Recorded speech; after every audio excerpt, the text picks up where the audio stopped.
Hello,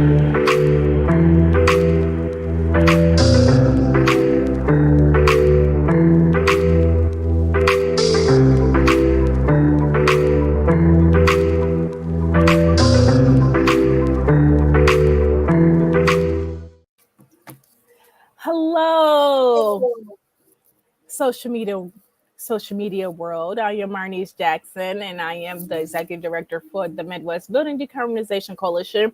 And I want to welcome you back to our Meet Our Board podcast series. Today we have Briana Parker, full name. Okay, here to join us to talk about her role with the board of directors, why it's important to be a part of boards, and just to talk about her. And so we're doing these sessions to uplift our board members, highlight their different backgrounds and work that they are doing. We want to share their stories, what drew them to wanting to be involved in Midwest Building Decarbonization Coalition, and then anything else that they're passionate about, okay? And so this is going to be an organic conversation. So just relax, Briana. Everything's going to be great. Yes, everybody can see you if you're sharing this on social media, okay? But Briana Parker is the Senior Director of the Justice 40 Accelerator Program at Elevate, a nonprofit organization designing and implementing programs that reduce costs, protect the environment, and ensure the benefits of clean and efficient energy use reach those who need it the most. Briana holds a Juris Doctor from the University of Toledo College of Law, a master's in community social work from Wayne State University, and a bachelor's in social work from Mary Grove College. Yay, Mary Grove. Before joining Elevate, she studied law, worked as a social worker, and worked as an organizer advocate at the Michigan Welfare Rights Organization, a public recipient and low-income workers organization in the state of Michigan. And the goal is to fight and eliminate poverty. So she gets the intersection between poverty, environmental justice, energy justice, and all that. And so here at Midwest BDC, just a reminder, we're here to eliminate fossil fuels in buildings, in the building sector. That means where you live, your schools, your places of worship, where you work, buildings across the Midwest before 2050. Our focus states are Indiana, Iowa, Illinois, Missouri, Wisconsin, Minnesota, Michigan, and Ohio. And so we were founded because in the Midwest, we have cold climates, and we want to do this in an equitable way. So no other coalition was doing this at that time when we got started back in 2019. And so that's why we are operating by the HIMS principles, because things happen locally, okay? And that's where the answers are. And so we are still focusing on energy burden, high energy burden, and environmental racism, because these are the people who are impacted by these atrocities. And so, Briana, welcome. How did you get involved with Midwest Building Decarbonization Coalition? Thank you so much for having me. It's an honor to be on the board. I got started with Midwest Building Decarbonization Coalition because I work at Elevate. And Elevate is in Illinois. It's an Illinois-based national nonprofit organization. And when it started, the organizers of it came to Elevate to say, like, hey, we have this thing and it's about inclusion. And I'm about inclusion because it matters, right? Like clean energy, clean water, all of those things. And this move from like fossil fuels to clean water, to clean energy, to decarbonization, and all of the things won't happen organically for people in the communities that I grew up in without being at the table. So I thought it was a great opportunity, and I'm excited for the Midwest Building Decarbonization Coalition because in a short time, it's done a lot. Thank you. Yes. 4 years, getting started in the pandemic, right? It's a lot of moving pieces. And for those who don't know, start a new nonprofit, you have to, get your stuff in compliance with the IRS. You have to have a board, an inaugural board. You have to bring people in, train people. So why did you want to be on the board of directors? That's a great question. It's a new organization. It's so much to learn and grow with, right? Mm-hmm. Like I've never been on inaugural board of anything. Well, yeah, board of directors of an organization that's supposed to be across the Midwest. That's amazing.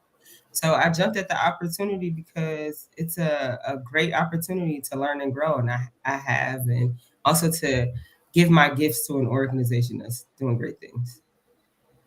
Yes. It's it is awesome, especially with members of the board who got experience across working across the work that we do. As Briana, um, I mentioned in her bio that she has worked at um, welfare rights organization here in Michigan, but then also Elevate Energy. So, with that experience, how does that? What experience does that contribute to being on the board of directors? Yeah, it's definitely about being a servant. So I Hmm. could say when you work with people that are experiencing poverty, it's serving and working alongside them. And Elevate works to ensure that people benefit from clean energy and water solutions that haven't, right, like that haven't benefit from those solutions. So it's very aligned with the work. Hmm. Yeah, and so what people may not know about boards and how they contribute to the organization. You did say be a servant, right? Yes. And there's all types of boards, right? There's governing boards, there's working boards. Like, in your opinion, how does that look?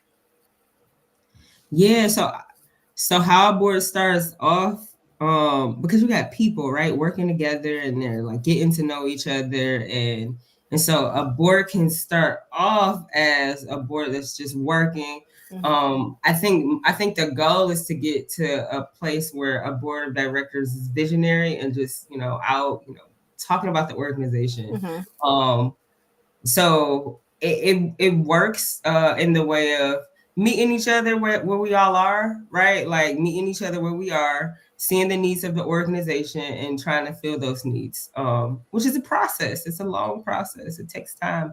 Relationships take time, in my opinion. What they always say, relationships take so much time that you gotta have patience, which is hard, right? You have patience, but it's, as a social worker, I think like as a social worker, we think about the person and their environment, and so it matters. It matters to just meet people where they are. So I hope I answered that question, but I just want to say it's so relational. I just want to bring Well, that across. Yeah. I don't think there's no right or wrong way to answer these type of questions because everybody come to, board of directors or any organization or a position of leadership in a different type of way. So and they offer different things. For example, to board positions. So, in your opinion, what has been your favorite part with working with Midwest BDC? My favorite part is getting to know the people, Mm. and also we get to create so much, like, because it's like a it's like a blank canvas, and it's like, yo, we have to do these things, and getting to the goal and going through the process has been, it's been a learning experience. Hmm. So I've enjoyed that aspect of it. I also love governance. I love mediation. I love like how do you create a good container? So it's been an amazing journey and opportunity. I appreciate that because I think with my first board experience was with US Can, and that was just I did not know what I was getting into. So I think what you mentioned is like some of your skill sets as being a social worker, which is definitely understanding people, meeting people where they are, but then also you like mediation, which I think is a valuable skill when you're working in a space, working across class, race, um, intergenerational. That's a good skill set to bring, especially to a board of directors and a coalition that's focused on eliminating these harmful things in our homes, right? That's also causing the broader issue of climate change and those injustices. So what do you wish people knew about energy and climate justice that they may not know about? Oh, I was gonna say they know more than they think they know. Oh, I was gonna like flip it on its head and say they know more than they think they know. say Um, more. well, it's like having something impact you every day of your life and you are totally oblivious of it. That's not real. You know more than you think you know. Mm-hmm. You live in homes, you like go outside, you are experiencing it firsthand, and so you're connected to it. And you know more than you think you know because you're always connected to it, you're always experiencing it. So the scientists are going to say this, but you're experiencing it. And as you experience it, you hold power.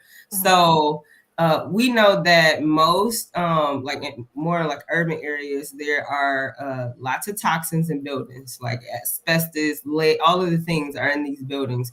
And so people experience it. And so then they hear about it, but then it clicks.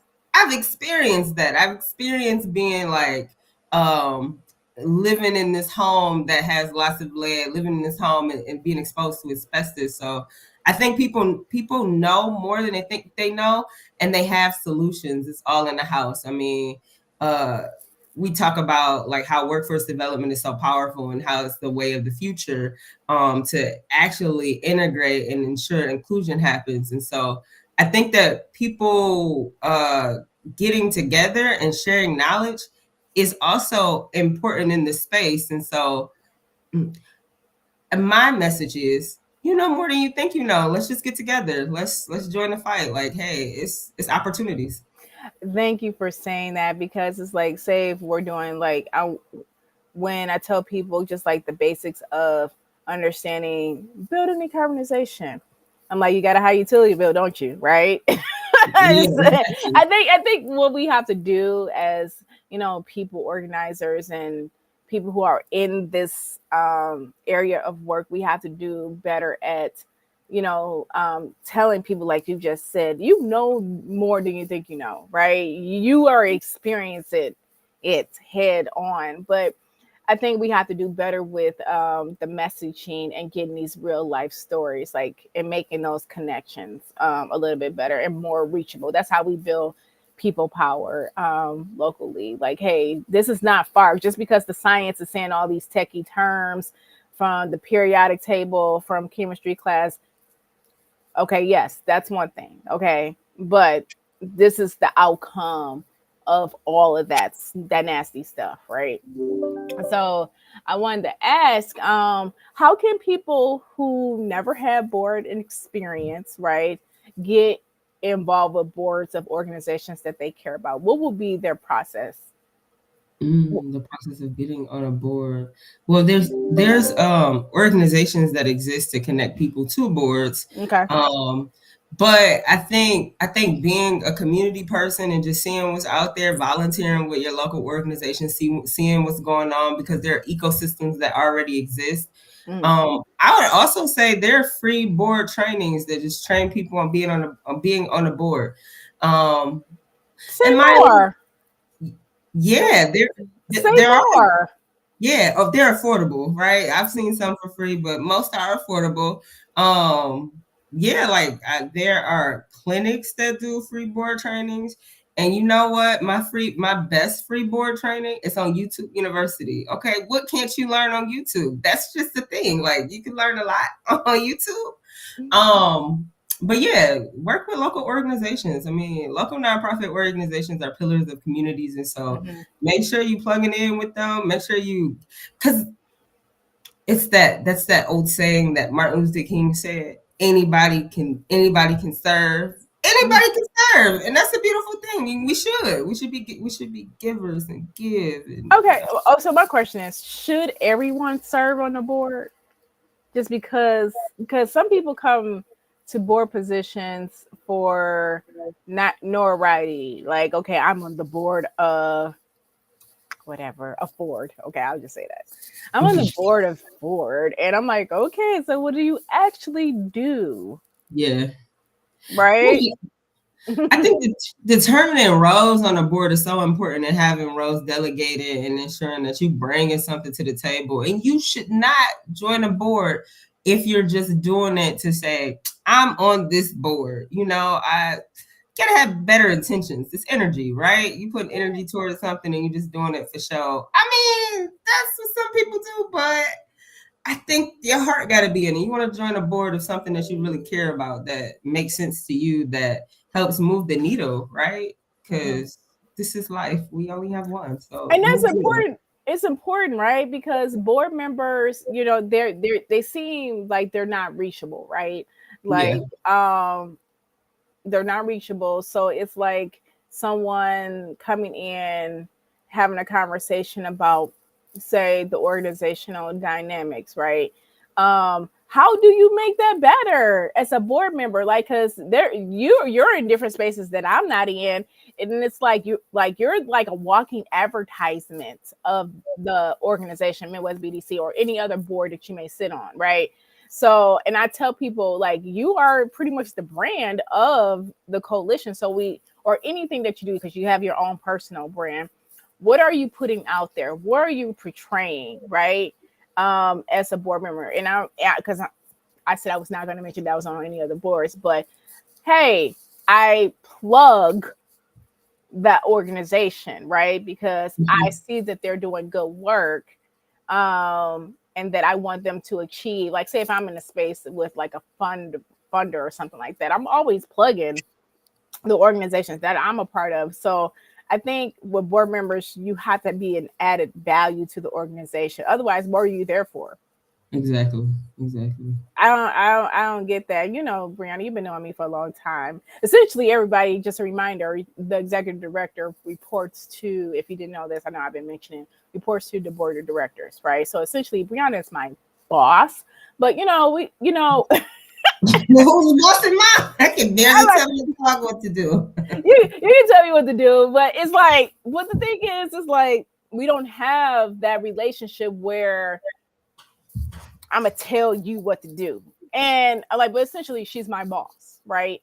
If you look at it on like paper, but we don't operate that because we have a relationship. And I think that's one thing, when you're trying to start your own organization, if you want to be an executive director, you have to be mindful of your inaugural board of directors, because that is a real thing. And how the organization shapes out. Just FYI, I'm just giving you guys free game, because I know a lot of people trying to start a nonprofit left and right. What's to say about that? I'm just saying, you got to be mindful who's going to sit on that inaugural board, and because they're going to be your boss. And I would never suggest you bring your friends. Because it's like accountability, like, and sometimes it's hard to hold your friends accountable, right? Because you want to be nice, but so I wanted to ask you, what are some projects that you're working on? Tell us about the accelerator that Elevate got going on, how people can tap into the work that you're doing, Yeah. So if you're in Michigan, so I work in the Justice for the Accelerator. It's an accelerator that's a year, that's deeply relational. And we have a new accelerator starting up in August, probably September is when it'll start, but the application is going to become available soon in Michigan. It's the first state pilot accelerator, so that's exciting. The Justice for the Accelerator is on its third cohort. We are finishing up this third cohort coming in September, so that's exciting as well. So that's the work I do in the Justice for the Accelerator, which is great, exciting work. Because I do work on the Justice for the Accelerator, I also have some other things just going on, because I see gaps in the need of like this time of like climate change. Like it's just a really exciting time to work in the industry. I know, right? It is exciting. It's an exciting time. But to your point, like everybody talks about everybody talks about starting a nonprofit organization, but I talk on the phone. People call me all the time and like, oh, I want to start a nonprofit organization. I've gotten over the last month 2 calls about it. And I said, you know what? I think that there's not enough information about what it means to start a nonprofit organization. So this fall, we're having a training. It's a 3-month training. If you want to start a nonprofit organization, just get information about what it means to start a nonprofit organization, because it's highly regulated. It's a lot of, to your point earlier, to have an inaugural board of directors is a lot, and you start in a new startup organization, so you should be there. And also, I'm a mediator, but I also believe in peace building and bridge building. So I also have a training that's starting in July. It's called the Ubuntu, which means I am because we all are, bridge builder training that goes through 6 weeks of understanding. We just talk about conflict resolution and restorative justice because that's important to all of these spaces. You said, what do you need to be on the board? You need to know how to work through conflict, which is hard. That's why I work on it all the time, because it's difficult. It's an art to it, right? Briana, you should have been on our membership working group meeting today. But I'll get some feedback from you on like the best ways to move forward our not conflict resolution, but our restorative justice and healing justice type of work. Because that is real, especially when you're working in coalition together, cross class, race, intergenerational. Woo, it's gonna be something. So I would say, Briana, how do we find this information about the upcoming trainings coming up? Yes, I'm on LinkedIn. I am on LinkedIn, and I will be sharing the flyers very soon. I am learning technology, which I use it, but I'm learning it. So it's on my LinkedIn page. My name on LinkedIn is Briana C. Parker. Great. All right, so we can get you all can get that information because this is really important, especially when you're trying to start a nonprofit. People, it's not as rainbow and sunshine trying to work for a cause. That's what we're gonna do. But the paperwork, the legal stuff, somebody should have told me. But we gonna get it done because I'm gonna make sure we in compliance. Okay. So Briana, wait a minute. Just to go back, Accelerator, because we have a lot of followers who may not be in this space or preview to any of the words that we're talking about. What is a Justice 40 Accelerator? Okay, so there's Justice 40 initiative that said 40% of the benefits should go into disadvantaged communities was the phrasing, right? And so having disadvantaged communities like Justice 40 initiative, disadvantaged communities, how does that come together? So organizations, including Elevate, one of the founding members of the Justice 40 Accelerator, said, hey, we have to move quickly and make sure that all the funding that's coming in through the Justice 40 initiative, because programs, it's like across 40 programs within the government, we have to make sure that communities are ready, specifically community organizations. So the Justice 40 Accelerator is about ensuring that the benefits of the Justice 40 initiative actually get to community-based organizations that's doing good work, may need help with a grant application. They have a good project idea and they just need a boost. So the Justice 40 Accelerator provides, like I said, it's a relational accelerator. It goes through 12 months. Organizations get $25,000 of unrestricted funding to join. $2,500 in a technology stipend. They also get $15,000 in technical assistance because there's a lot of grants out there, and it's a lot of funding because there's a need. Like what happened with Hurricane Katrina, what happened at Flint, like all of these things that we're seeing, getting it into the community is helpful.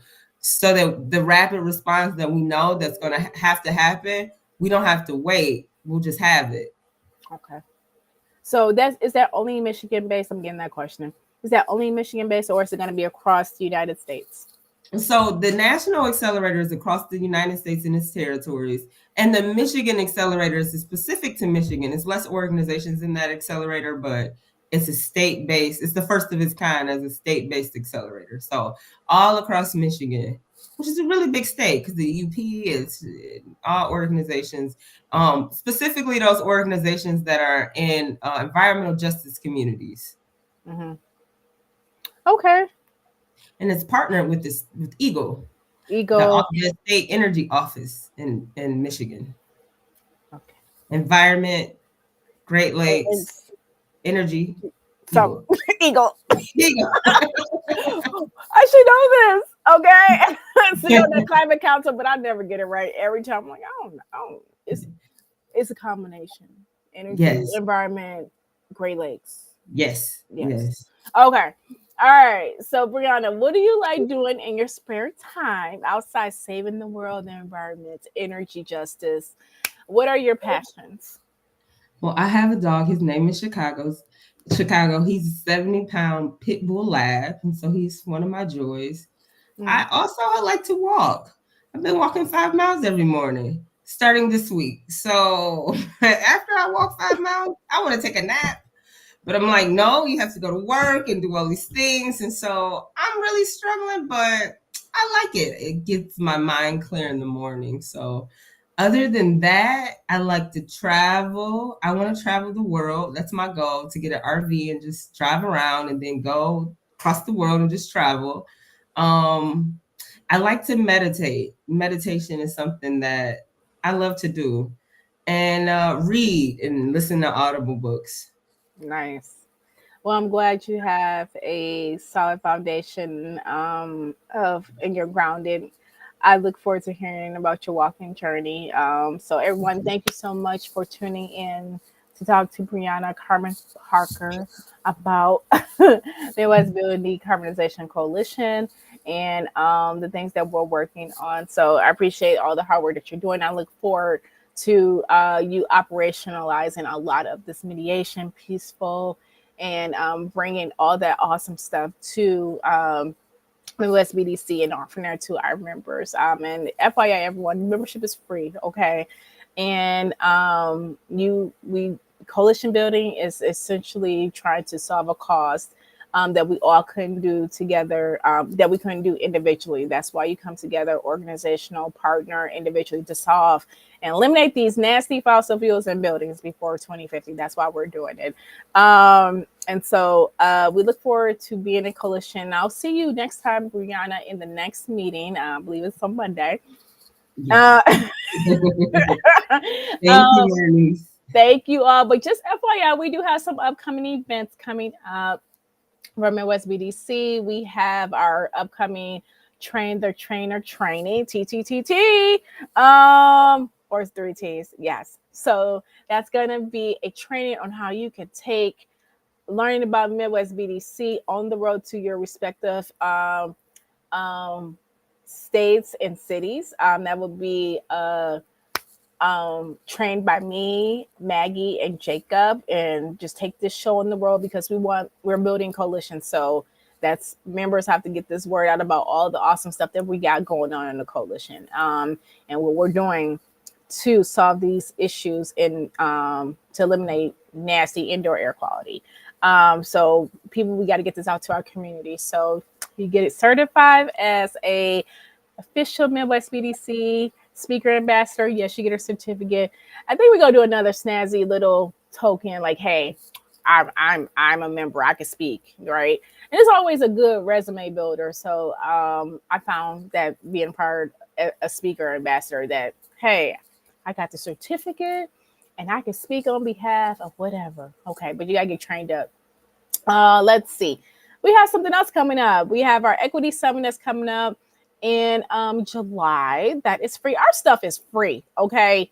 Thank God to our funders for allowing us to be able to fund a lot of stuff that we could do, and it's free. So that's coming up virtually. It's gonna be virtually this year, July 31st. And August the 1st is virtual. Briana actually is going to be speaking about Justice 40. So this is really a big thing. So tune into that. The registration is on our website at midwestdecarb.org. So go ahead and register for that and just learn about, what we're doing in regards to building decarbonization, because your home could be plaguing you in your health. Okay. So, and I know if you're in Michigan, you got a high DTE bill. Just FYI, I know you do. Because I got one. And I'm like, what the heck? So everybody have a wonderful Thursday and enjoy the rest of your June.